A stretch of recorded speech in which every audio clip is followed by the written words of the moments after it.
Bienvenue au Canada, un podcast et un site internet qui vous procure des informations et interviews sur l'immigration et la vie au Canada.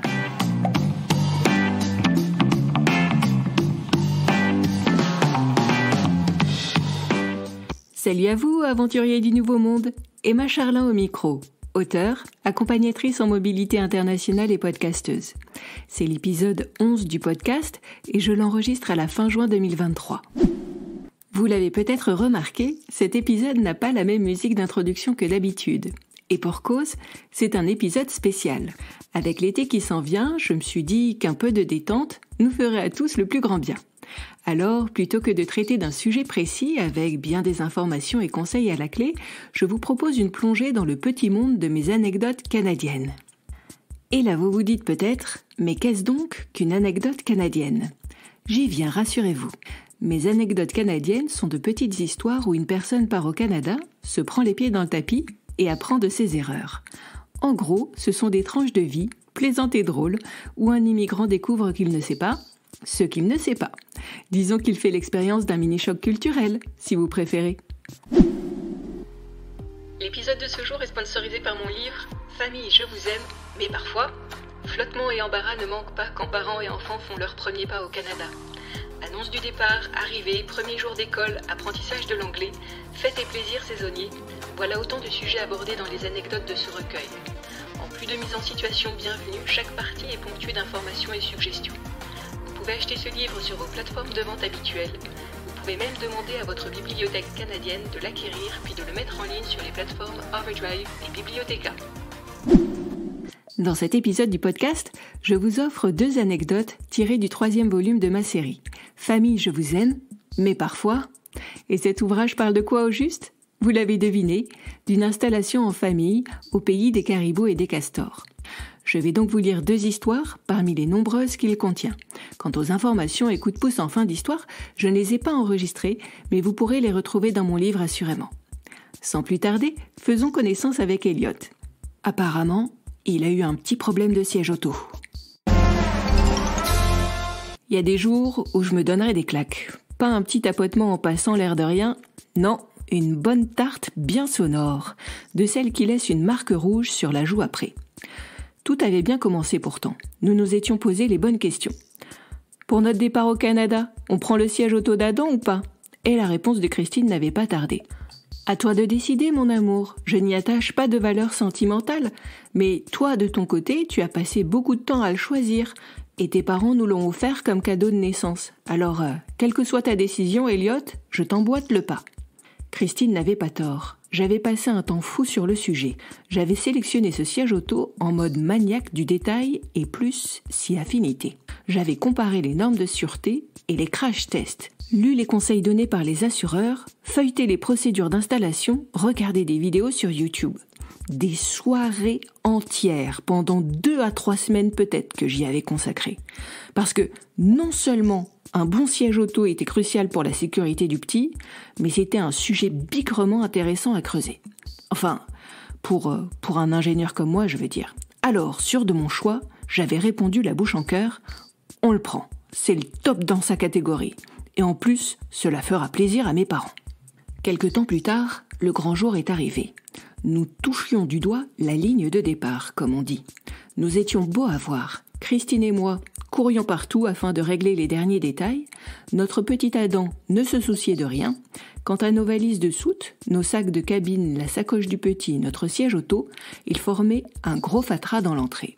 Mais l'un dans l'autre, notre départ avait été savamment préparé. Toutes nos affaires rentraient dans le coffre de la voiture.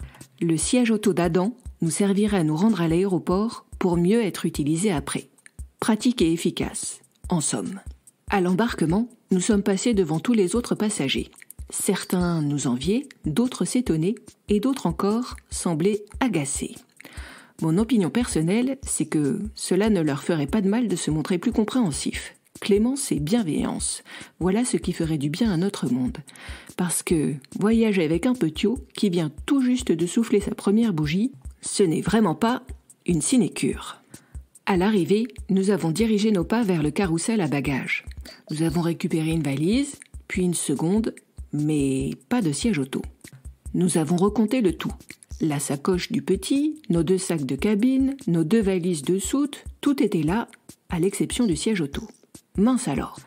Tout en continuant à regarder le tapis à bagages, Christine et moi faisions les 100 pas dans l'allée. Toujours rien. Mais punaise, où était-il donc passé ce siège auto ? Au final, nous avons fini par nous rendre au comptoir des bagages perdus. Après toutes ces heures passées dans l'avion et notre bout de chou qui n'avait guère dormi, nous n'en menions pas large. Mais bon, la vie manquerait de piquant sans quelques gênes et frustrations. Enfin, personnellement, je m'en passerais bien. Mais aux dernières nouvelles, on n'a pas voix au chapitre. Allez comprendre. Bref, 20 minutes plus tard, nous étions sauvés. Siège auto retrouvé. C'est donc le cœur tout joyeux que nous sommes arrivés à l'agence de location. Un beau van nous y attendait. Modèle récent, tout confort, grand espace, avec fonctionnalité dernier cri. Le rêve de tout amateur de voiture. Incidemment, j'ai demandé au chargé de clientèle si j'avais des instructions précises à suivre pour l'installation du siège auto. Dubitatif, il m'a regardé un instant, a consulté son écran, puis m'a dit soucieux « Mais il n'y a pas de siège auto réservé à votre nom ? Est-ce un oubli ? Voulez-vous qu'on y remédie ?» Je lui ai souri et lui ai montré notre siège auto. Il trônait en hauteur sur nos bagages, tel un monarque attendant son heure de gloire.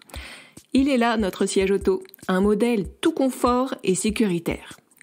Le conseiller m'a regardé un instant avant d'ajouter « Est-il homologué pour le Canada ?»« Comment cela, homologué pour le Canada ? Qu'est-ce que c'était que ce charabia ?»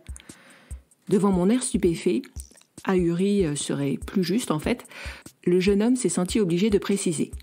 Est-ce qu'on trouve dessus un gros rond avec une feuille d'érable à l'intérieur et les mentions Canada, Transport, NSVAC ou CMVSS ? Vous savez, au Canada, vous ne pouvez rouler qu'avec un siège auto portant ce sigle. C'est une question d'assurance. À ce moment-là, mon petit cœur à moi s'est arrêté de battre. Oh, pas très longtemps, je vous rassure. Un instant seulement, en mode arrêt sur image. Une première pensée m'est venue en tête. C'est la catastrophe. Suivie d'une seconde, plus virulente celle-ci. Il y a des jours où je me donnerai des claques. Pas un petit tapotement en passant l'air de rien. Non, une bonne tarte bien sonore de celle qui laisse une marque rouge sur la joue après. Pétard, je le savais qu'il y avait des normes par pays, je le savais pourtant, et ça n'a pas fait tilt, mais alors pas un instant. Mais quelle naze, quelle naze! Au final, Christine et moi avons dû louer un siège auto à l'agence de location et en acheter un nouveau par la suite. Quant à notre ancien siège auto, disons modestement qu'il a vu du pays. À présent, il se trouve sur une voie de garage. Point de vadrouille ni de promenade pour lui. Il prend tranquillement la poussière sur une étagère. J'envisage pour lui un retour au bercail dès que possible, avec mise en vente dans la foulée. Et tant pis si c'est le cadeau de mes parents pour la naissance d'Adam. Et maintenant, faisons la connaissance d'Estelle. Elle n'a pas voulu croire sa fille sur une sombre histoire de pyjama. Il y a des boulets quand même. Et le pire dans l'histoire, c'est que c'est parfois moi la boulette. Je me sens nulle, mais nulle, c'est pas croyable. Qu'est-ce qui m'a pris de remettre en doute la parole de ma fille ? Pour mieux embêter tout le quartier avec mes questions en plus. Non mais, faut que je me calme, vraiment. Parce que là, dans le genre tête à claque, on fait pas mieux. Alors, que je vous raconte l'histoire. Un après-midi, Judith est rentrée de l'école toute joyeuse. La semaine prochaine, ce sera Pyjama Day, m'a-t-elle annoncé fièrement. La journée pyjama ? Non mais, c'est quoi cette blague maintenant ? Depuis quand va-t-on à l'école en pyjama ? Non et je vous jure, elle a une imagination de dingue, ma louloute. Enfin bon, du haut de ma sagesse, je lui ai glissé. Tu as du mal comprendre, ma chérie. Ton anglais te joue des tours. Tu ne peux pas aller en classe en pyjama, c'est pas possible. Mais si, maman, je t'assure, toutes mes copines en parlent. Josie mettra son pyjama licorne et Catherine son pyjama panda. Moi, je sais pas trop encore ce que je vais mettre. Peut-être mon pyjama avec des petits cœurs dessus ? T'en penses quoi ? Judith, je voudrais qu'on soit bien clair là. Que tes copines et toi fassiez une soirée pyjama à la maison, je veux bien. J'ai déjà fait ça étant plus jeune et ça me pose aucun souci. Mais marcher dans la rue et aller en pyjama à l'école ?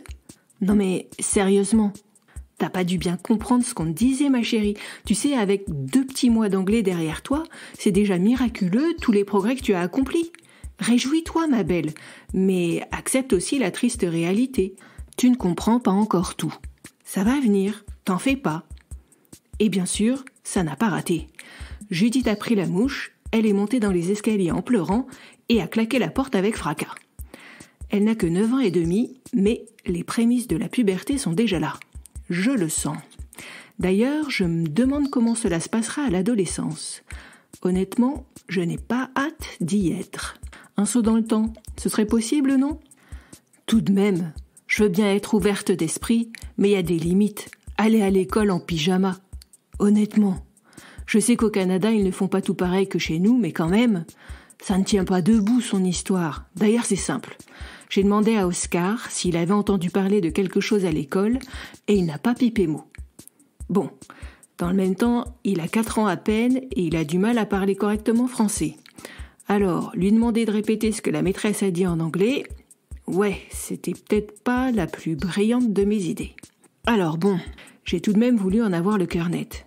Alors le lendemain matin, après avoir laissé les enfants au bus scolaire, j'ai interrogé ma voisine. « Hi Lucy, do you know if there is a pyjama day next week at school ?»« Yeah !» m'a-t-elle répondu enthousiaste. Apparemment, ses enfants aiment énormément ces journées-là. Et elle aussi d'ailleurs.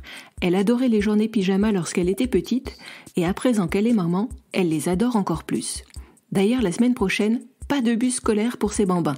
Elle ira les chercher directement à l'école, parce que c'est hors de question qu'elle rate le spectacle. Les bras m'en sont tombés. C'était donc vrai cette histoire de pyjama à l'école. Et tout ce bastringue durait depuis un bon moment déjà apparemment. Incroyable. Judith avait tout compris et je ne l'avais pas cru. Misère des misères. Voilà que cela faisait de moi la pire des mères. J'étais devenue une sceptique invétérée ou quoi ? Un boulet, oui, catégorie poids lourd en plus. Alors pour rattraper le coup, je me suis platement excusée. Puis, Judith, Oscar et moi sommes passés au centre commercial. J'ai offert à mes loulous les pyjamas les plus rigolos qui soient. Un pyjama en forme de dinosaure pour Oscar, avec une jolie petite queue verte qui dépasse, et un pyjama en forme de gros chat pour Judith. Ils étaient contents, mes lascars, c'était beau à voir, surtout que je leur ai appris que je viendrais les chercher à l'école pour l'occasion. Leur sourire m'a redonné du baume au cœur. Je suis peut-être pas une mère si indigne que cela au final. N'empêche, je m'en veux encore. Quelle gaffeuse! Avec l'âge, je crois savoir bien des choses, mais en débarquant au Canada, j'aurais plutôt dû apprendre à me taire et à découvrir les us et coutumes du pays. Soit dit en passant, je me demande bien si les Canadiens organisent aussi ce genre de journée au travail. Quelle tête ferait Julien s'il recevait un courriel des ressources humaines l'informant d'une journée pyjama au boulot? Ah ben, j'aimerais bien voir ça, ce serait super drôle en fait. Et voilà, cet épisode de Bienvenue au Canada est déjà fini. Je vous remercie de l'avoir suivi jusqu'au bout. Lors du prochain épisode, je reprendrai le format classique du podcast.